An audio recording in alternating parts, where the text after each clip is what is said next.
Hi, so welcome to another edition of the Top Shelf podcast. My name is John Nolan. I'm with Vistage UAE, and today I'm joined by David Cook, the founder and CEO of Contractors.Direct. David, how are you doing? Awesome. Thank you very much for asking. Glad to be here. Well, it's great to have you. Well, let's start off by, as Vistage are the sponsors of this podcast, of this Top Shelf series of podcasts. I just want to explain a little bit about Vistage. Vistage is an organization globally that launched in the UAE in 2023. And David, you're in my group in Vistage, whereby a chair would bring in 12 founder CEOs to form a peer advisory group. That peer advisory group meets on a monthly basis, and we therefore then become an advisory team to each other, and we tackle the biggest issues, the biggest challenges, the biggest opportunities that each CEO is facing, and help them on that journey. So I'd like to ask you, David, how has your experience been with Vistage since you joined as a member?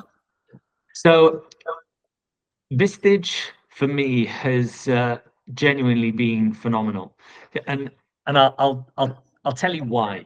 So when you're a founder and CEO, there are a lot of challenges that you come up against. Some of which you can't really discuss with your other co-founders because it might be concerning them. It might be concerning your family or personal life or something along those lines. So you don't really want to take work home and discuss that with your wife because she has no context. And like I said, if you've got any issues in work that surround your co-founders, who do you talk to? And even if it doesn't surround your co-founders, but maybe there's anxiety or fear surrounding maybe the future of the business or a partnership or something along those lines. I think people look to the founder and the CEO as the leader, and as a leader, you should, where you can, remain positive, be realistic at the same time. And what Vistage does for me is, first of all, everyone around that table has been in their role for, certainly in our group anyway, for a very long time. I think probably the youngest CEO, as in holding that position, is 6 or 7 years. And in 6 or 7 years, you get to learn a lot of stuff. You've made a lot of mistakes. And so the value that you can add, even if it's not letting someone know what to do, it's more, this is what I did and it didn't work. That's been phenomenal. So we've tabled quite a few of the challenges that I've been facing. And to get that amount of rich feedback and ultimately advice on how to potentially approach a challenge has been fantastic. Because up to that point, you only know what, I think the phrase is, you don't know what you don't know. And when you have a look at the decades worth of experience around that table, it's been phenomenal, absolutely phenomenal. So I've been a huge advocate of Vistage in the 5 months I think that I've been there, and great team as well. Really, really nice group of people. Yeah, thanks for that really positive feedback. You were one of the founding members, actually, so you were there from the very first meeting. So Yes. Yeah, it's been great, and you've been a great member. You're contributing as much as well, which you didn't mention there, but you contribute as much, I think, as well as the value you're getting out back to yourself. You've been a great contributor because everybody, it's a two-way system, right? It's a two-way system. Yeah. Everybody is coming with issues. Everybody's coming with a lot of experience and completely different insights. Yeah, 100%. And the mistakes I've made have been, thankfully, not that often anymore. But when you first start out, you think you've got the best idea, you're the best person for the job, and you are the quintessential Swiss Army knife. You have to do everything yourself, and to realize, holy smokes, I'm actually not very good at this, and this. But like I said, it's not so much telling or helping people, advising them what to do. A lot of the time you're sharing the things that you have personally done that didn't work, and so by process of elimination, you come to the solution anyway. It's brilliant. Yeah, no, it reminds me of being a father. We hope that we pass on to our kids a lot of the mistakes that we made. They don't make them. Oh yeah, 100%. So look, let's segue into a little bit about you. I'd love to know what you do, Contractors Direct, What's it about? What's your role in there? Where did you come up with the idea for Contractors Direct? And Yeah, tell us a little bit about the company. sure. So Contractors.Direct is an online search platform where company owners and homeowners, they can visit and connect with pre-qualified contractors and fit out companies, suppliers that fit the project profile perfectly. So the best way to explain it is, if you have ever used a property portal like Property Finder, for example, when you first open it, there's 700,000 properties for sale. And the idea is you feed it information about the property you want in the location, and then it gives you a short list. That's exactly what we did. Was we set about finding the best fit out companies, construction companies, and suppliers in the region, or well, the UAE to start with. We devised a very rigorous due diligence process to make sure that those contractors could comply with our quality standards and our expectations. And then we listed them on a platform, and we made the platform very intuitive and easy to use. And we made those contractors free to access. So, when you visit the platform, if you've got a 5,000 square foot office in DIFC, that's Shell and Core, tell us that, in the drop-down filters, click search, and then we will show you all of the companies that fit that profile, that have DIFC experience, and then you're free to contact and connect with them. So that's one side of the business. We learned very quickly that a lot of the bigger, more complex projects, the clients were, understandably very nervous about the success of that project, and a lot of them were asking, could we continue to support them outside of just connecting them with the contractors? So could we support them with, project supervision and tender management, etc.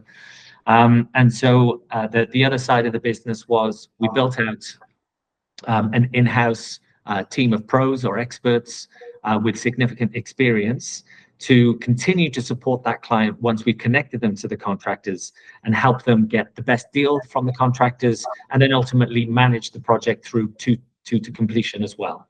So it's a 360 service offering. So when did you launch Contractors Direct? And just tell us a little bit about the growth trajectory, where you are now. Sure. So Contractors Direct was, I suppose we started our beta testing, if you want to call it that, under a different name in 2019. Because before we embarked on this, we wanted to make sure that the market would respond. So we built a very rudimental platform on WordPress, put a bit of marketing spend behind it.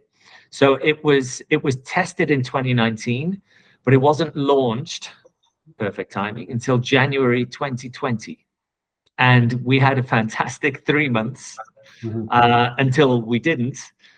So yeah, right about April. I mean, you were here in COVID. I think everybody knows what happened in January 2020, right? Yeah, exactly. So the first couple of years were certainly not ideal by any stretch of the imagination. Anybody listening to this that was in the UAE will remember that you weren't allowed to leave your house. You had to send an SMS to get permission to go and get groceries, So our type of business it relied on a very buoyant real estate market and just a very buoyant economy. And so we if you look at the growth trajectory, 2020 and 2021, certainly, the revenue numbers were nothing to write home about. It was more about, how do we stay alive? How can we be more creative with the products and the market that we have access to be able to bring some money in, to keep the lights on?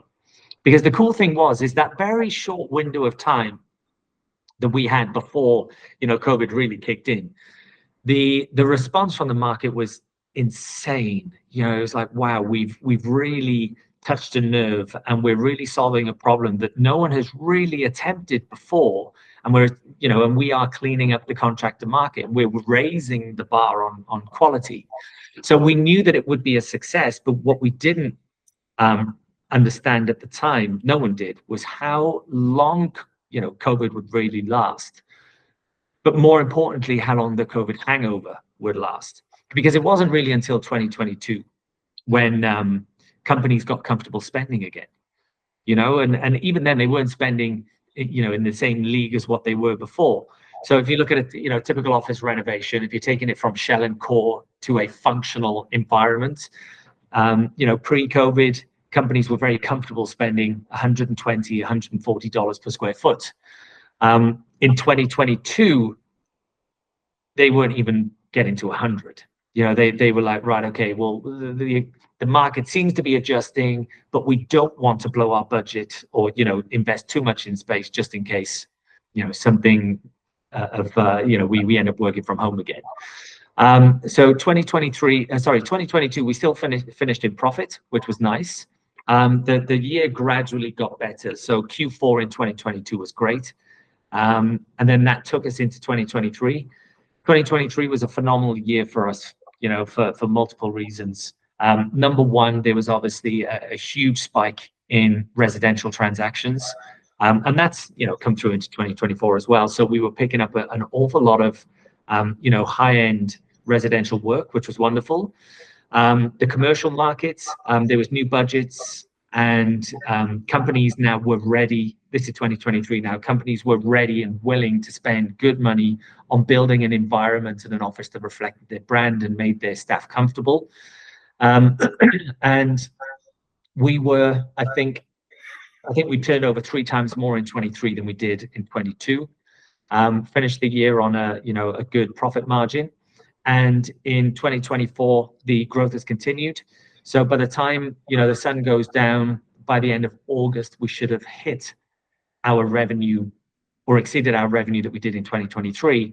And we're attempting to double it by the end of the year.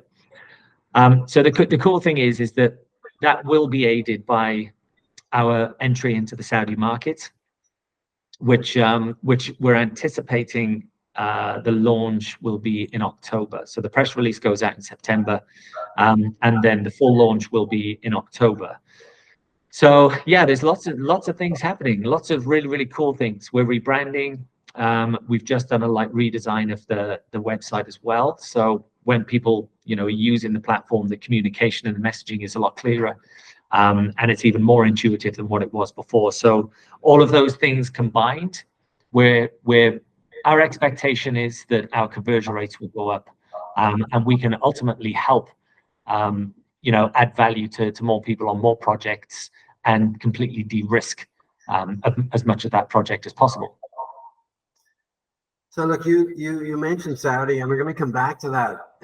I'm going to come back to that a little bit later. But I actually just while you're talking there about your experience through COVID, getting through to where you are now, I would love to ask you, because some of the best companies, some of the best leaders have come out of the toughest economic periods. A lot of the biggest tech companies now, I think the Amazons of the world started in 2008, 2009 type time. So what did you learn about yourself as a leader through those really tough times of COVID?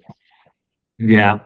So there was a few things that were very, very important to me going into this.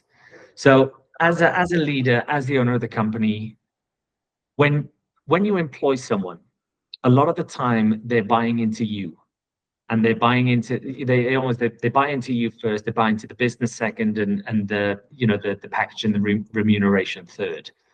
Generally, from what I've seen, obviously, as long as the package and the remuneration is sensible for the role and responsibility. And what was important to me was anybody and everybody that had joined me before the lockdown remained in the business, because they were hired to solve a problem, and the role that they were employed to do was an important one. And when we came out the back end, they were still going to be needed. And what I wanted to make sure was these people, took a chance on me, because it's a startup. It was only a few months old. So they took a chance on me, and they took a chance on the business. And I didn't want them to regret it, because I felt responsible for making sure that, salaries still got paid, and that, so that they could continue to live in the country. Because, we all heard those nightmare stories where, 50% of workforces were cut, salaries were cut by 50%. And unfortunately, those people that fell victim to that, a lot of them couldn't stay in the country, and they just had to leave. And I didn't want that to happen. They were loyal people to me, and I wanted to make sure that I was being loyal to them. So I found out more about who I was. I knew that, if you were to ask people that have known me for a decent amount of time, I think they would say that, I'm a genuinely, caring, empathetic person. I'm generous with the things I can be generous with. And I didn't realize how much of a core value that was to me until we entered that space, and I was putting my staff, or I hate that. I was putting my team members, sometimes ahead of, my own kids. We always had food on the table, but it really, really was a stressful moment. But one of the other things that I think came out of it was I had a much higher value of every dirham. Because when you've got money, when the company's doing well, you generally, I generally tend to spend freely. And whether it was going out for lunch with the team, or whether it was, bonuses, or, upgrades to the office, whatever it was, I generally tended to spend quite freely, not understanding just how much of the profit was being spent on things that weren't necessities, they were nice to haves. Mm-hmm. And so, when your income literally stops, and you have a finite amount of money to get through to the other side, very, very quickly you become extremely resourceful, and you start to put a very, very tight budget in place and have a look at what the necessities are, and you strip back the nice to haves. So I think I reappreciated the value of every dirham. And now I've taken that forward as well. Now that things are going well, I'm looking at more, how can I use the profit that we've made to make the company bigger and better, to make sure that the value that the client is receiving continues to grow. So I think empathy plays a large role, and loyalty. I didn't realize that both of those were such core values until we went through that period. But I'm really glad that we weathered that storm, because it was, brutal, and to say that we almost drowned is an understatement. But the team, I don't know if you can see, walking around behind me, the team that we went into COVID with is the same team that we came out with. Okay, we're 4 times bigger now, but ultimately, we made it through, and everybody that joined the team pre-COVID to solve a problem, they're now solving those problems and some. So it was a good move. Yeah, well, look, I think to launch a business literally at the beginning of COVID and to succeed, be around today, is a phenomenal achievement. Launching a business is challenging enough in good times, right? So I think I gotta congratulate you on that, and I'm sure, as tough as it was, it probably made you set it up in such a way that it was, fit for purpose, and then easier to scale post COVID, because you really had to structure it in a way for immediate crisis management. You basically started in crisis management mode. Yeah, exactly. And you know what they say, that the devil makes work for idle hands. And one thing that the team and I were keen on doing was preparing ourselves as best we could for what post-COVID looks like. So there was still traffic to the website, albeit in the hundreds rather than the thousands, but we were still using that time to watch how people were using the platform. In the few leads that we were getting throughout 2020 and 2021, we were spending the time to really build relationships with those clients and ask the questions, what was the problem that you thought we were solving when you first reached out, versus the problem that we actually solved for you? What could we do better?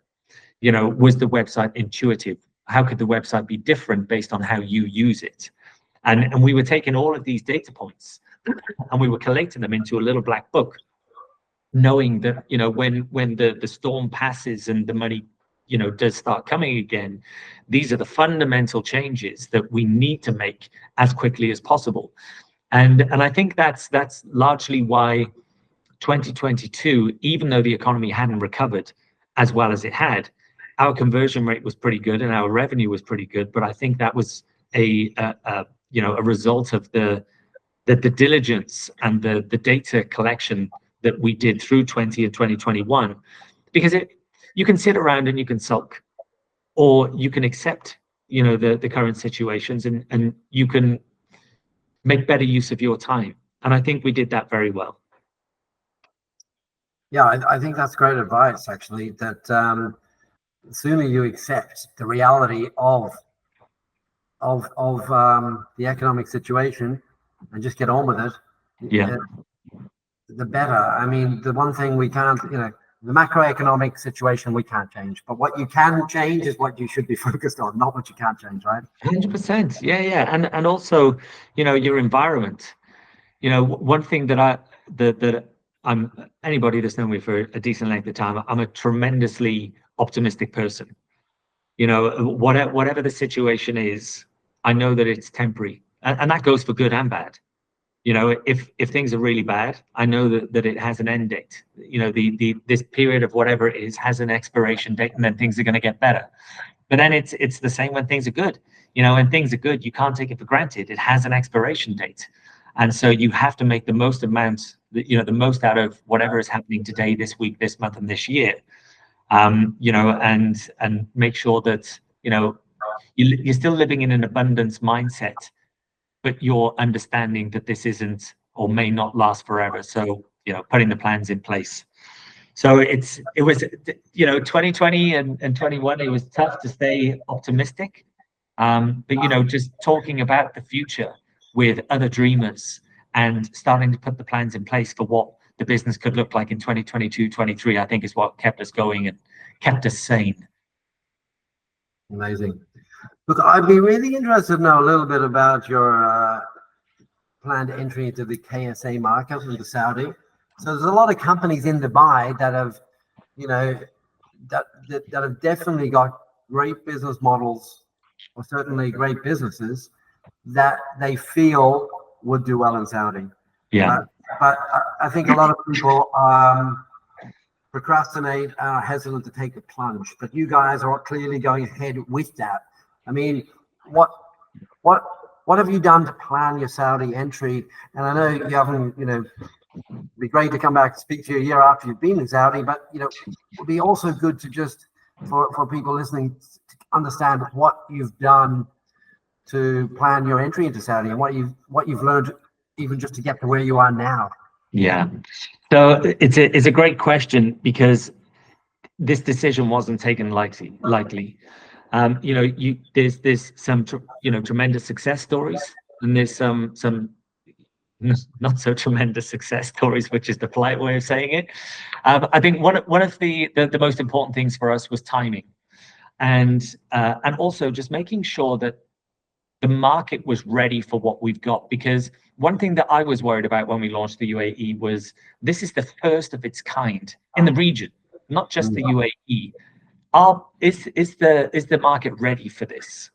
And thankfully it was. And as time has gone on, we're 4 years old now. More and more people are used to shopping for contractors online, especially the caliber of contractors that we have. And so we needed to do essentially two things. First of all, which was to test the market. So we built an English and Arabic version of the website. We essentially customized it to be very Saudi-centric and Riyadh-centric. And we launched a Google pay-per-click campaign last year, which I think was April time, if I'm not mistaken. And we put $10,000 behind the advertising, and we just watched. We waited to see what happened. And the wonderful thing is that we got inquiries within minutes of the platform going live. Now, these inquiries, obviously, we didn't have a suite or a pool of contractors in Saudi Arabia. This was literally just beta testing to see how the market would respond. So we had to call all of the inquiries. So everybody that submitted an inquiry, we called them back, and we broke the news to them that it was a beta test.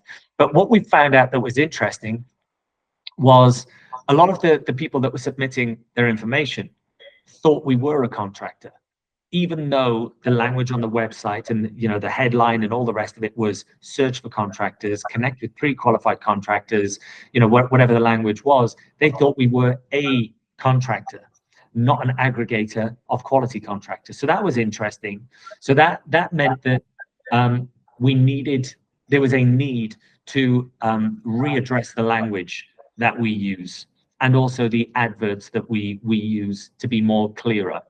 So that was the first thing. The second thing that came out was the value of the projects in Saudi Arabia from the inquiries we were getting were 4 to 5 times the size that we were getting in the UAE. So that was interesting, and albeit very high level. We spent $10,000, and we were in receipt of inquiries that, if they all converted, would have generated in the ballpark of $300,000 to $400,000. So those numbers stacked up.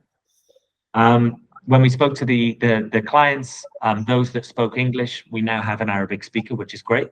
But those that spoke English, we were able to delve a little deeper. What are the biggest issues you face? What are the challenges, et cetera, et cetera. So we got quite a lot of information on the landscape and the current challenges that people have when looking for contractors. And then we spoke to the contractors themselves. So I think maybe it was 15 to 20 contractors of all varying sizes, varying nationalities. And there was a general theme that ran through all of them, which was there is a particular project type where the payments are always late, delayed quite significantly past 12 months. And maybe you'll get the first 2 payments to get the wheels in motion, but certainly the trailing 1 or 2 the final 1 or 2 payments were almost always late, and that put a huge financial strain on the company, unless you build in to your price the fact that the last 2 payments are going to be late and the last one may never come, which is ultimately what was happening with a couple of those contractors, which is wise. There is a certain project type that is gold as far as those contractors are concerned. If it looks like this, smells like this, and it's in this area, we want it. If it looks like this, smells like this, we don't want it. Or we're going to uplift the price by 10 to 15% to factor in the painful collections process that comes with those types of projects. So we got all that information together, and then it was, and then we spoke to companies that had launched and failed, and launched and succeeded, to see what the main differences were. So the ones that launched and succeeded generally tended to be service-based. So they sold time for money. So they were project management consultancies, architects, design agencies, that kind of exchange of time for money. They were successful because they weren't selling a product. They were essentially selling expertise. So they would, I'm just picking numbers here, they would charge $100,000 for something that would take 100 hours for ease of numbers. And in order to get started, their payment terms were 50% upfront. So when they get 50% upfront, their entire overhead and some has now already been covered. So it made it very difficult for that type of company to fail, apart from project management, because that's monthly on retainer.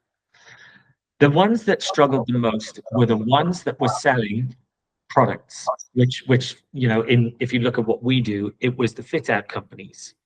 So the fit out companies that entered the market, and some of them, were lighting suppliers, and some of them were flooring suppliers. They seem to have the toughest time. So if you're a fit out company, and let's say you're working to a 40% margin, you have to procure a lot of the products on day one. And so you might get a 25% down payment, but most of that 25 is going straight back out to procure all of the long lead items, which means you're not yet cash flow positive. Then you reach the next milestone and you get another 25%. That now is essentially progress, labor, all of the stuff that goes with it. You're still not cash flow positive. Third payment, if it's paid on time, that's when it starts to become cash flow positive, because you get a big chunk of change, and usually the only expense at that point is labor to get the project done. When the last 2 payments don't come or they're late, you're relying on that third payment to continue to cover the cost of all the labor until the end of the project when it's handed over, which often doesn't happen. And so you have to rely on the cash resources you've got or money from another project, which is extremely dangerous. And so what was happening was a lot of companies were led to believe that the margins were bigger, and they are if you collect all your payments. The project values are greater, the margins are greater, but the reality is that the scope of the project and the payments and the value of those projects were being diminished by quite a large percentage because of the challenge of collections. And so what we needed to do was see, let me rephrase that. The safest approach for us was to make sure that the UAE entity could sustain 12 months worth of the cost of operating and advertising in Saudi Arabia without relying on any Saudi Arabian revenue. And we needed to get to that point first, because we know that we'll get traffic online. We know that we can get traffic offline. We know that there are contractors out there that they're willing to subscribe to our business model. It was now more, how do we make sure that we can survive out there without going broke? And the only way that we could confidently do that was to make sure that the UAE was making enough money to essentially cover the 12 months worth of operating costs in Saudi Arabia. And that's where we got to. By the time we got to April, May of this year, we could continue to grow the UAE how we wanted to, and we now had the capex and also the subsidizing. Not sure that's a word, but subsidizing revenue from the UAE to be able to cover the Saudi costs. So now, okay, at the end of the year, we may not be reporting fantastic profits if it turns out that Saudi doesn't generate any revenue for us. But equally, we're not going to have that. We're not going to be leaving with our tail between our legs, with companies owing us a shed load of money and us owing them a shed load of money as well. So the Saudi market has been very, very well thought out. We've tried to cover as many risk points as possible. And we tried not to get bogged down with analysis. So, paralysis. And it gets to a point where you're just like, right, you got to fire that starter pistol at some point, And so we made the decision in April or May, and just by the length of time it takes to set up in Saudi, our tentative launch date is October.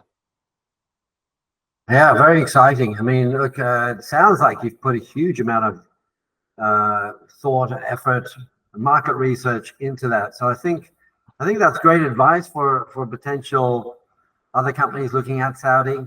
Like it is a huge opportunity, but it is not. It is also a completely different market, and and you have to figure out how you need to. I do think what you've done is a great example of going in there and learning through this sort of Google campaign that you did, and the market research you got out of that, and that gave you a lot of data, a lot of relationships for you then to be able to understand. Oh, so what works in the UAE won't work there. And I guess you're going in there with to provide a similar service, but you definitely will have a different strategy, right? Yeah, and we're going in eyes wide open. Are you going to Riyadh? Are you just launching in one city, or what's the plan? Yeah, so Riyadh for us, when we did our research, generally from what we saw tends to be where all the action is, and the goal is to focus heavily and wholeheartedly just on Riyadh for the moment. Because if you try and attack all cities, you're going to end up spending a fortune on marketing, when really what you need to do is focus on one and learn the nuances of the country and that city. Over that 12-month period where you're focusing on just that one city, refine and fine-tune your platform, your market communication, your business model, if necessary, build partnerships, and try to finish that 12-month period with a 90 to 95% optimized and efficient platform and business model that you can then roll out into the other cities. Because it would be, foolish to think that what works here in the UAE, and we know it doesn't, but what works here in the UAE would just be a copy paste over there.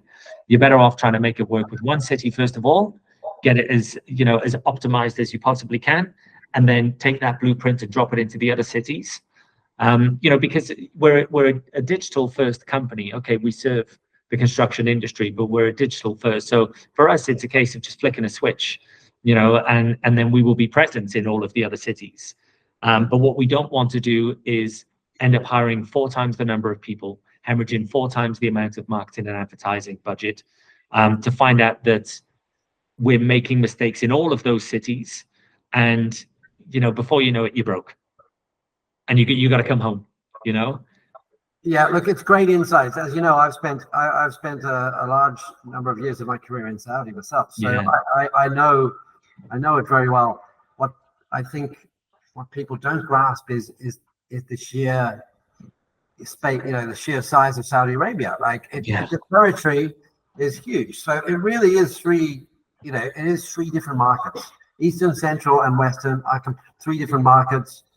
And apart from the geographical challenges of if you try to operate in all 3, they've all got unique aspects as well. Culturally, the business culture and is very, very different. So it's great advice. And I do say to people, myself often, it's like, look at it as 3 different markets and take it piece by piece. So you're doing the right thing as far as I'm concerned. So look, I'd love to now look into the future. How do you, what's your outlook for the business for Contractors.Direct over the next few years? I mean, where do you see the business going? How far geographically can you go? How far up the value chain can you go? What's the future look like? So when we were testing Saudi, we were testing a number of other markets as well. So Saudi Arabia, Riyadh was the first one. Singapore was the second. Sydney was the third. Kuala Lumpur was the fourth. And there was another one, I can't remember the other one. But basically, what the idea behind what we were doing was the platform that we had created here was accepted now by the UAE. And would this platform, in the way it's designed and built, and our service offering, be adopted and accepted in other countries? Because if you look at the UAE, you could argue it's a relatively mature market. If you look at Saudi Arabia and how they buy online, it's a relatively immature market. If you go to Singapore, it's a very mature market. And so we wanted to see, do we have a one-trick pony that only works in the UAE, or is it going to work in all of the other territories? And it turns out that it works in every city. So wherever there are commercial offices, restaurants, wherever there's villas, and people take to online to find contractors and suppliers and designers, it turns out that it works. Oh, India was the other one. And then it was reaching out to the guys at Google. So we are super fortunate because of our relationship with Google. We have a dedicated account manager. We're part of the Google Growth Program. And so they give us insights into countries, cities, and they're willing to provide at no extra cost reports to help us understand which markets we should be approaching, so that we can get a very good idea of which cities and countries we would achieve break even first. And so if you look, by the time we get to the end of 2025, so by the end of this year we'll be 2 countries, Saudi Arabia, UAE. By the end of next year we will be at least 4 countries, which will definitely include Singapore. The 4th one we're yet to get the information back from. But if you fast forward 5 years,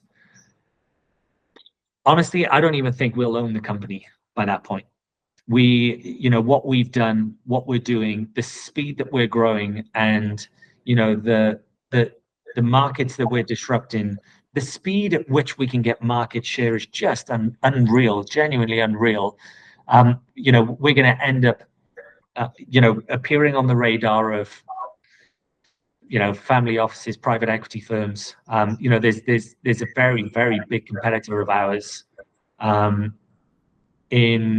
think the HQ is in India, but they're also in Singapore as well. And those guys are very, very liquid. And the likelihood is, if we try and enter two territories that they're already in, and if they have ambition to come into the UAE and Saudi Arabia, it's a natural acquisition. But if that didn't happen, then I would say by the time we get to the end of 2025, I would be astounded if we weren't in every continent, and at least 20 countries. Now, how we do that is still up for debate. We ran a simulation if we franchise, or if we license, Contractors.Direct. We ran a simulation if we were going to, partner with a strategic partner that's already in those other countries. And then, we ran the same simulation if we do everything ourselves. If we do everything ourselves, it's the most expensive, naturally. Carries the most risk. If we go in with partners, it's the second most expensive, and the revenue isn't as great because obviously there will be a rev share. And if we franchise, we actually make money from the franchising. We can open new markets pretty much overnight, but you take a sliver of the revenue. So it depends what the goal is. Is the goal to maximize revenue and control the quality, or is the goal basically a land grab to get in as many cities and countries as we want, irrespective of the revenue? And we haven't defined that yet, because it changes. Every week, our emotional, I suppose, attachment to the company and the people that we serve changes. And I don't know. I love what we're doing. I love the team. The team that I've got around me are absolutely phenomenal. Right the way from Jenny, the COO. So she came with me from my old company. So when that got acquired in 2019, she came with me, and we basically started the business, almost just the two of us. And then we brought in the head of marketing and technology, then the head of strategy. And then obviously we've now got the project director and his team. They're just brilliant people, genuinely brilliant people. And I think that's what makes the job even more enjoyable, is we're solving a significant problem that hasn't been addressed yet. But I'm doing it with people that are as equally motivated as me in achieving an outcome. Being part of that movement that was the first movement, the first people, like being the first on the moon, is like, we were the first ones to do it. We set the precedents. And there might be other people that try and copy what we're doing, and good luck to them, but they really believe in the cause. It just makes conversation so much easier. And it's not long before a group discussion turns into this wonderful, dreamlike scenario where everybody's, thinking and dreaming about what the business could be in the future. They're just wonderful people. No, it's amazing. I can feel it in your passion, that you're very proud of everything you achieved as well. I'm very proud of the team you've achieved it with. So on that note, I would like to ask you, David, given everything you have achieved in Contractors.Direct, but also, in your career to date. I know you have previous business before that you successfully exited, etc. Like, what advice would you give to an 18-year-old entrepreneur starting out now, given all the knowledge that you have gained? Thinking back to yourself at 18, what advice would you give to that 18-year-old?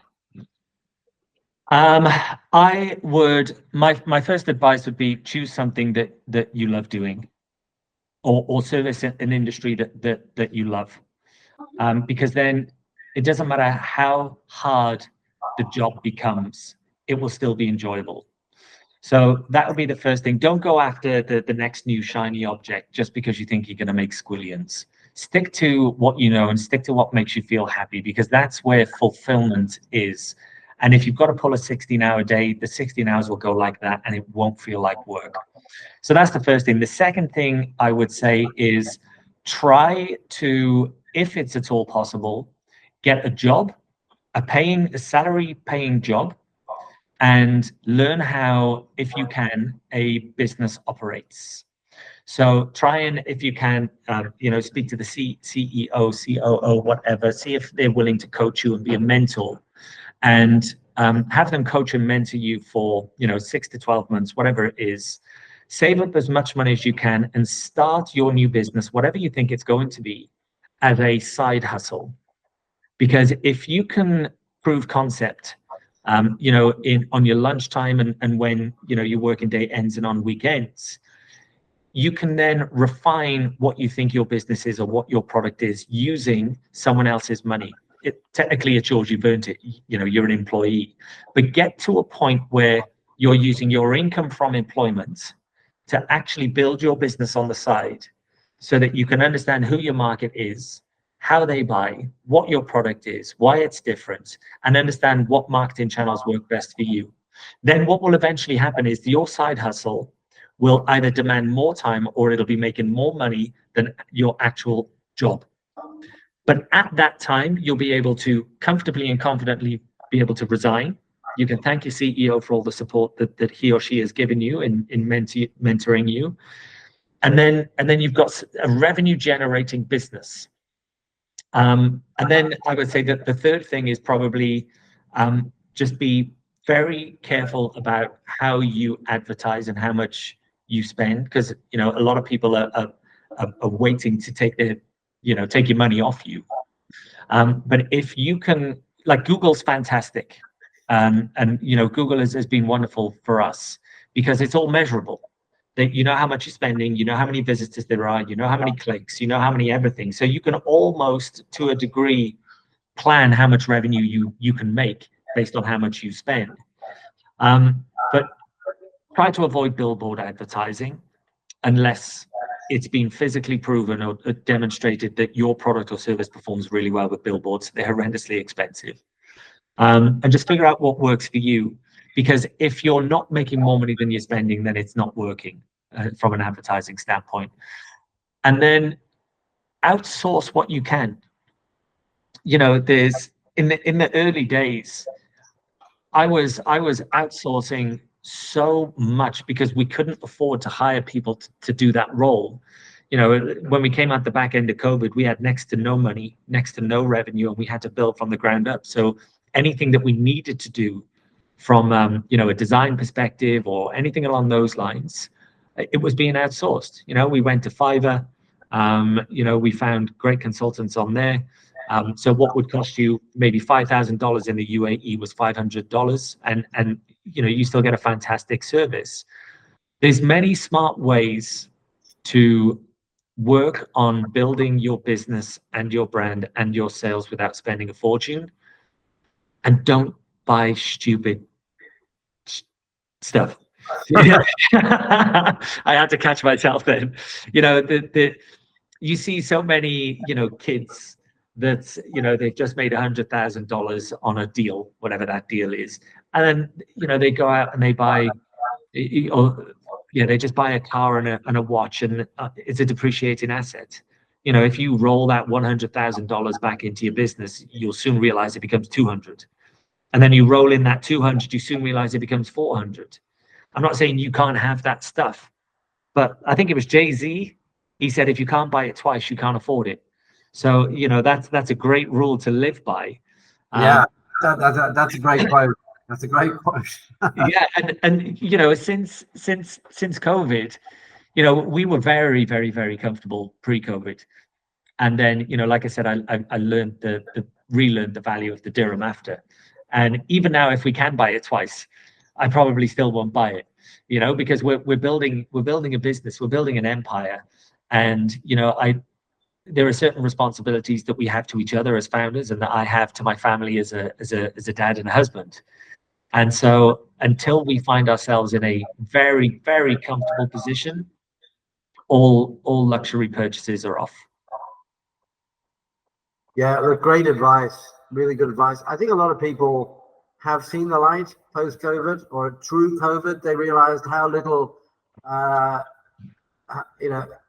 how they could how little value in their lives, maybe the luxuries that they're spending on we're giving them, and they actually didn't need them. So, but exactly the same applies in business. That's amazing advice. What I'd like to do, we're coming near the end of the podcast. I'd like to just say, well done to you as an entrepreneur, as a leader, and congratulations on what you're doing, Contractors Direct. Clearly, you're only at the beginning of what sounds like an amazing story. And I think you had great advice. You've given really great advice today. You and I have known each other for a few years, but we've got to know each other a lot better through Vistage. So it's been great to collaborate with you on Vistage. Since Vistage are the sponsors of this podcast, I'm going to finish off with one question, which is, what advice would you give to anyone out there, any leaders, CEOs, founders who would be considering joining Vistage as a member? So I would say to reevaluate why you wouldn't. So before I joined Vistage, there were a lot of things that I was internalizing, that I was trying to solve for myself, which I was struggling with, and a lot of things were just festering, bubbling, and eventually were going to explode. What Vistage does is it takes out the loneliness. So when you're at the top, you often feel like you've got nobody to speak to. And if there is somebody that you want to speak to, there's no experience or context that you can give or that they have that would be able to help talk you through a certain situation. So with Vistage, to be surrounded by such smart, talented people that you can share totally confidential, that you can share the most painstaking challenges with, is invaluable. And by the way, you can also share good news. Some of the conversations that you have, or that we've discussed, have been around, raising money. Should I take this deal? Should I take this deal? Yeah. Again, being surrounded by people that have been in that scenario, even recommendations and introductions. Hey guys, what would be really useful is I'm trying to get a hold of this guy or this lady in this company. Yeah, no worries. I'll, leave it to me and I'll make the intro. I would say there is so much to gain and so little, if anything, to lose. You will be, or certainly my experience has been, that I am a much more rounded CEO.